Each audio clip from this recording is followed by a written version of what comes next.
Welcome back, everyone. I'm joined by Jim Wilson, the assistant sports editor from the Telegram and Gazette and Home Team Magazine. And Willie will look back and then we'll look ahead. But looking at some of these huge games going back a week ago, and the Leominster-Shepherd Hill game is a game you and I have talked about for a long time. It was a great showcase for both teams. Leominster wins on their home turf. They come from behind to do so, down 12-0 early in the game. They come back, but there's a lot of subplots in this game. There's punter being out, a long snapper being out for Shepherd Hill, 2 touchdowns being called back for Shepherd Hill, and Leominster answering the bell with some big plays. Trouble on the farm.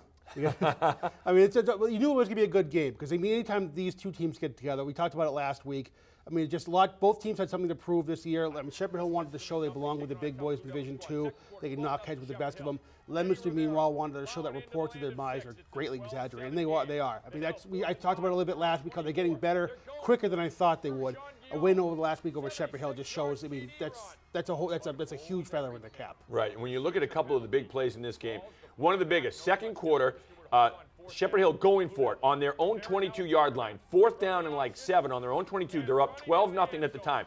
Drew-Jean Guillaume runs for a 78-yard touchdown, and it's called back for a procedure penalty. And the procedure penalty was that they said the tackle lined up too deep. Now, a lot of times you don't see that called as a penalty right away. There's a warning. In Leominster, you do. Yeah, in Leominster, you do. Not only do the Blue Devils then hold them, because then they go for it. Now it's 4th and 9, I think. They go for it from their own 17. Leominster holds. They score on the very next play. Now it's a 12-7 ball game. Again, Shepherd Hill comes back. They have another touchdown call back. This was a touchdown pass from Drew-Jean Guillaume thrown to the tight end, McCune. That's called back. Leominster holds again on 4th down. They score 2 plays later. So now Leominster able to hold the fort in a total of 3 plays, score 14 points, take a 2-point lead. They never relinquish the lead. I mean, like I said, you can't give Leominster chances like that to beat you. And not that it was Shepherd Hill's fault, but we can get into the whole of going for it and 4th down a little bit later. Right. That was, I mean, they knew they had to just smack them early and just keep on the pressure because you can let them off. Dave Palazzo, that offense, they're still learning their way, but they're still going to be dangerous. And you talk about Dave Palazzo and what he does with that offense. He had Eddie Rivera in there running a wildcat offense and running a lot of the option. Then Noah Gray, their 6'3 quarterback, 6'3", 200 pounds, looks a lot like Neil O'Connor, plays a lot like Neil O'Connor. He's in there. He can throw the ball. He can run the ball. But it's 2 different looks. It's almost 2 different offenses you have to prepare for if you're Shepherd Hill. Right. Both were very effective on Friday night. And they're new, too, so it's not like they had a lot of film on that, knowing that's what they're going to do. They're going to come out in Wildcat and have Rivera, compliment Gray and do what they can do on that offense. So I'm curious if that was something that Leominster is going to do going forward, because they got another big game this week against Wachusett. We'll get to that later. But, I mean, or is that just something they thought, to beat Shepherd Hill this week, this is what I need to do? Right, a specific game plan, if you will. You and I talked about this morning. We're talking on the phone, and when we talk about quarterbacks, and we talk about maybe a linebacker, but a lot about running backs and wide receivers. We never talk about punters and long snappers. Maybe the biggest key to this game, Shepherd Hill missing their punter due to an injury, missing their long snapper due to an injury. And they have to go, and the backup. So they have to go for it on 4th down, going for it inside their own 20 a couple times on 4th and long, where if you have a punter, if you have a long snapper, maybe you kick it away and play a field position game. And that's the thing. I'm sure in the ideal world, he wouldn't want to do it. Chris Lindstrom is smart enough where he's not going to be over 20. It's on our own 20. We're going to go for it. And they'd rather punt it away. Maybe even quick kick it next time, like we talked about last week. But I mean, you can't give Leominster that short field position because they're going to make it pay. Right. And they couldn't. Like I said earlier, you can't give away points to Leominster. They're too good. You have to keep them off the scoreboard as much as possible. And another subplot in this game, Drew-Jean Guillaume didn't play. It played maybe 4 plays, 5 plays total in the second half. He had a leg injury, so you lose a man defensively. Right. You lose your quarterback. The backup quarterback played awesome, but you lose a runner in Drew-Jean Guillaume. He's averaging 20 yards a carry. I mean, that's just insane. Yeah. So to have that weapon off the field against a game like Leominster, I hate to keep harping on it, but you need all hands on deck. And even with that big line, they had John Guillaume is just a fantastic runner. You can't really, account for his offense. He's a guy they were worried about all week. To have him on the sidelines with the cramps or whatever it was. Right. You can't. That's just a huge card not to have in the deck. Yeah, big X factor, and you got to tip your hat to Leominster. Coming up off the deck, as you and I said last week, don't judge this team by their record, because if you do, you're showing that you don't know who this Leominster football team is. This is a talented team with a great coaching staff, and they showed that on Friday night with a big win at home. Another big game, Northbridge Auburn. Yes. And this was a game, Auburn had their number. It's a huge rivalry, but it had been kind of a one-sided rivalry for the last 6-7 years. in Auburn's favor. Northbridge wins, not only just wins though, but puts a big stamp on it. An emphatic victory. Thanks for explaining why I picked Auburn in that game, and I look like a little foolish right now because I thought, looking at the past history, Auburn's always had a good time against Northbridge, and I've always had the one rule I've had, when in doubt in a close game with Auburn, go with the bad boys. Didn't really work out that way. The bad boys are a little young right now. They're still getting their footing on them. They're going to be okay though. I'm not ready to write off Auburn just yet. This, like I said again last week against Doherty, this is a wake-up call game for them. They know what they need to do next week. They got Leicester, they got Gardner, they got a Holy Name coming up, with a bye week in between. That's that's a good schedule for them to build on going into the playoffs on.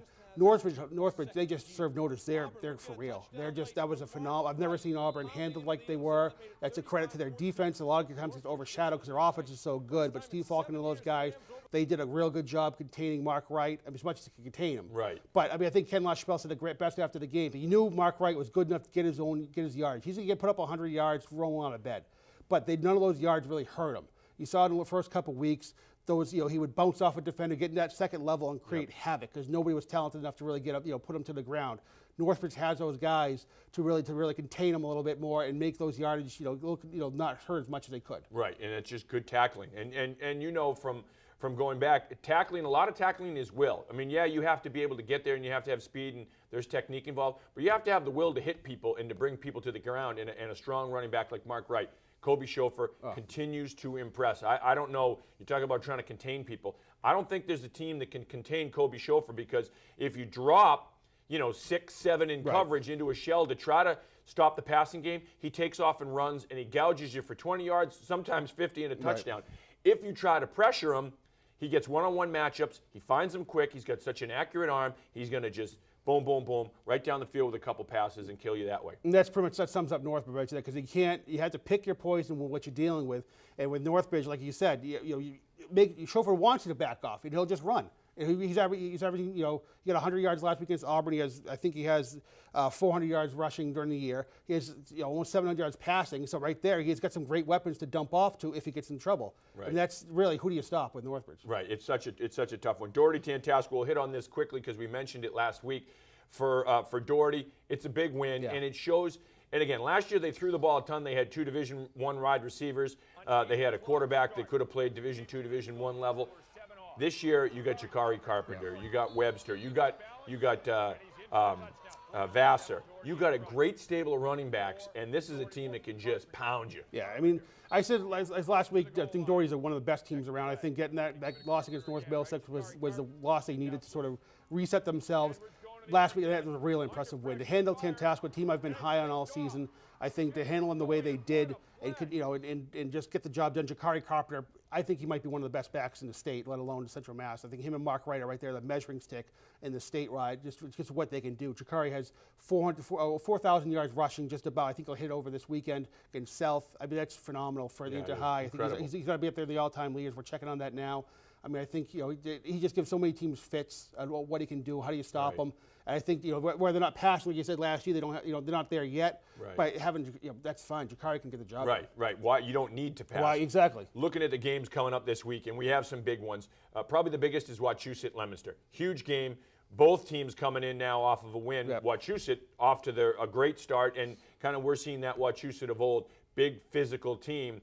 And Leominster, as we know and we talk about each and every week, so talented and finds ways to exploit you. Exactly. I think Wachusett, we said it earlier in the season, I think they're poised for a great year. I think they've had a couple great wins the last couple of weeks to show, they're shaking off the rust the last couple of years. The program is getting to where they want it to be. Back when they were in Super Bowl contention every year, no matter how many people they graduated. I think Mitch Driscoll's doing a great job under center. Their offense is starting to blossom a little more. They're throwing the ball a little bit more, which is weird when you think of a Dubzinski offense. Right. He loves when you mention that kind of stuff. But I think Connor Gill, Cody Dickinson, those guys are getting the job done. They're going to give Leominster a handful. I think that this is their, like we talked about last week with all those statement games they had. I think Wachusett beating Leominster this week will be one of those. We're a contender for Gillette. And one of the biggest things I think you just brought up is the fact that Wachusett can pass the ball this year. So in the old days with Wachusett, if you're trying to defend them, you're putting 9, 10 guys in the box. You can't do that this year because if you do, they're going to burn you with the passing game. Shrewsbury-Fitchburg. Shrewsbury coming off a huge win over St. Peter Marion. We talked about this. Now, Shrewsbury was coming in playing a 2-quarterback system all through camp. Bonolo gets hurt. Right. Campanelli and Bonolo were switching off. Bonolo gets hurt. it hurts him a lot both ways because he's a great defensive player. Now, offensively, maybe he would have been quarterback. Maybe he would have been in there as running back or wide receiver when Campanelli's in there. Campanelli's doing a great job with this Shrewsbury team as a quarterback. Even with the injuries, Shrewsbury looks very, very good. I think Shrewsbury, you figure with a new coach, you sort of take a couple weeks to sort of get into a rhythm and find out, especially the schedule they play. It's not like they schedule some cream puffs right off the bat. Right. I mean, that win last week was, tough. I thought St. Peter Marian is a great team despite their record, and I don't think Shrewsbury had too much trouble with them. I think they, as far as what you expect, I think they were comfortable. They were able to do what they wanted to do. That was a big motivation game going in Fitchburg. Well, I mean, I think Fitchburg's one of the best teams despite their record. You look at who they've played. Open up against Shepherd Hill is just is a really daunting task for them. They played St. John's last week, and I think they Wachusett the game right in the middle, and it's not an easy game there. No. And so if Shrewsbury's going in there, I think, we've got 0-3 Fitchburg coming up. They're going to be it's a big mistake for them. I mean, they played St. John's pretty tough last week. A lot of time in the punt coverage, they did some big plays there. They're capable of winning this game. Right. No, they're very talented, and one of those teams, as you mentioned, getting better week to week, just getting that game experience. There's no substitute for that. Holy Name, St. Peter Marian, great rivalry game. Yes. I mean, neither team has the record maybe that they would want. We don't have much time on this, maybe 30 seconds, but how do you see this one going? I like, Holy Name needs another one of these wins. I think St. Peter Marian, I mentioned it last week, earlier, they had a tough game against Shrewsbury. They need a game to sort of say, hey, don't forget about us. They don't want to get their record to get too out of hand, and they're struggling for points on playoff times. They need this win. Holy Name, though, they're young, but they're really tough. They're Pucko, Rossi, and all those guys on there. They're going to hit. They're going to bring the wood. All right, we're out of time. For Jim Wilson, I'm Kevin Shea. We will be back with more of the Frenzy Extra right after this.